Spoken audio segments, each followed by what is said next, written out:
What will $100 buy in 2025? Here we will analyze this question.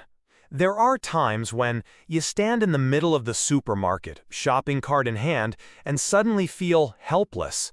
Not because you don't know what to choose, but because you know for sure you don't have enough money to buy all the necessary things. In 2025, America will not lack food. But one thing that is becoming increasingly scarce is the ability to pay. With $100, you used to bring home a week's worth of food. Now, only enough for a few basic items. Do you feel like you are working harder but buying less? This problem is not just me and you. This is the story of millions of Americans, and today we will analyze what happened. First, the problem of shopping with a half-sized cart. Imagine going back in time to 2020.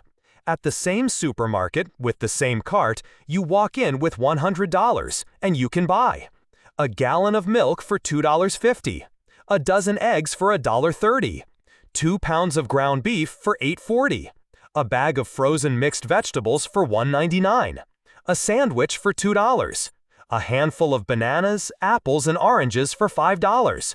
Total, there's still money left over for a few snacks for the kids. But back in 2025, with the same $100, you walk into the store and find your cart half full. Eggs are now $4.50. Beef is almost $9 a pound. Milk is up more than $5 a gallon. You're not a worse shopper. You're not a worse spender. The problem is, prices have gone up so fast and your income hasn't. A simple grocery cart can now make you sigh and cross off things you want. You may doubt what I'm saying, but look at the numbers. They don't lie. We can complain, we can sigh every time we walk out of the supermarket, but look at the numbers. They don't lie. According to the U.S. Bureau of Labor Statistics, BLS, 1. The cost of food at home has increased by more than 25% in just the past 5 years. 2.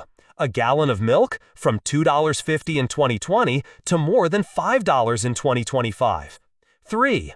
A dozen eggs from $1.30 to $4.80, possibly topping $6 by winter 2024. 4. Ground beef from $4 per pound to $8.90. Chicken, vegetables, fruit, they're all on the same trajectory, climbing, never stopping. What does that mean? That if your pay hasn't increased by at least 30% in the last 5 years, you're poorer, whether you realize it or not. You work harder, pay more taxes, but you buy less and you struggle to survive. And when you have to choose between fresh and frozen, between eating well and eating well, it's not a choice, it's a sacrifice. The real reason behind the food price storm. It's not that food is disappearing. It's not that supermarkets are empty. It's that getting that item on the shelves has doubled, even tripled. Why? Let's start at the top of the chain. 1. Gasoline prices have skyrocketed from mid-2022 to 2024. A truck carrying produce across state lines now costs 1.5 times more to fill up than before. Who pays for that? Consumers. 2. Farm operating costs have also skyrocketed. Fertilizer, irrigation water, fuel for machinery, all of it has increased in price. Extreme weather, drought in California and Texas, has caused crop failures. 3. Labor shortages after the pandemic have caused labor costs to rise. Global supply chains have yet to fully recover. 4. And don't forget, geopolitical conflicts like the Russia-Ukraine war have caused global prices for wheat, corn, and cooking oil to fluctuate wildly. That's the big picture.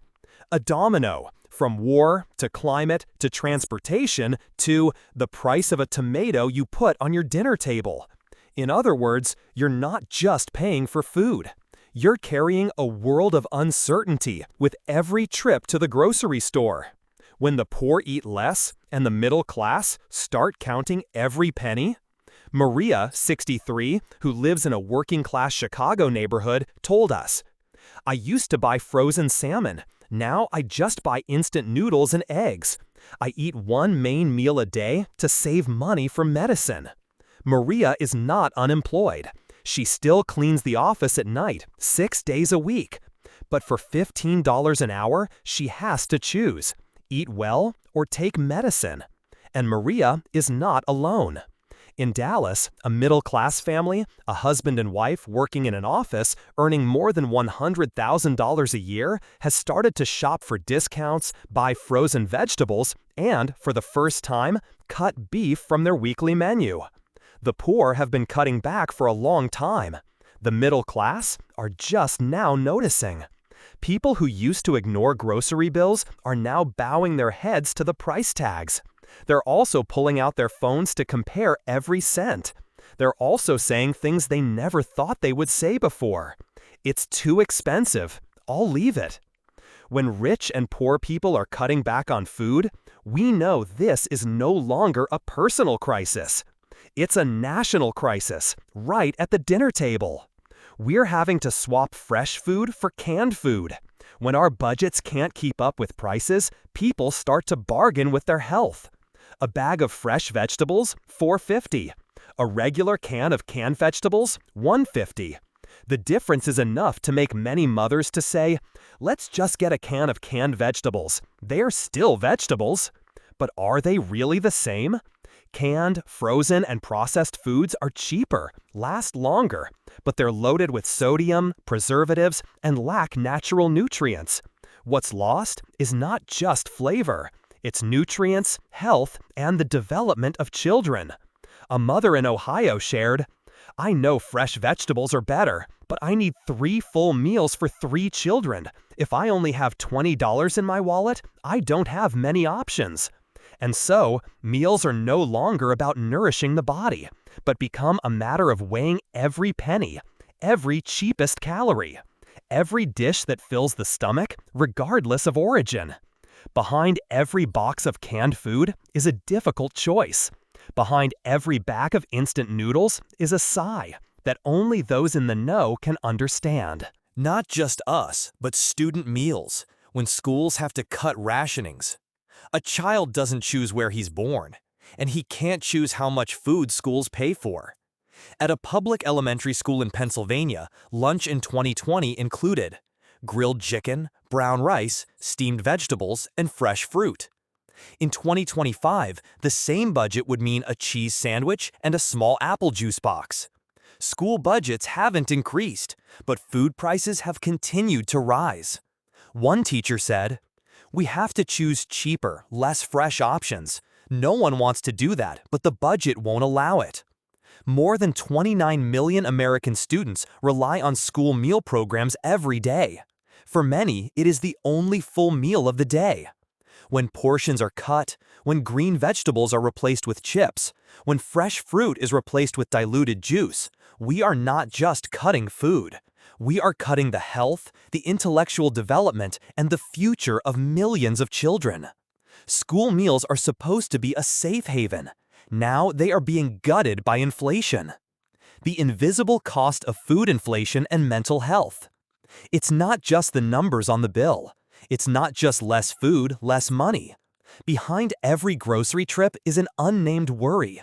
Worrying about whether there's enough food for your children, for the elderly in your home. The pressure of having to say no to things that used to be obvious. Many families share that they feel ashamed to ask for help, to use food stamps, SNAP. A single mother in New York confided, "I used to be proud to be able to raise my children with my own labor, but now every meal is a challenge, a big pressure." Prolonged financial pressure causes stress, insomnia, and seriously affects health spirit. When you can't provide the basics for your family, you feel helpless. You feel like you're not good enough. And that's an invisible but very expensive price. After what we're faced, what are the solutions and supports available?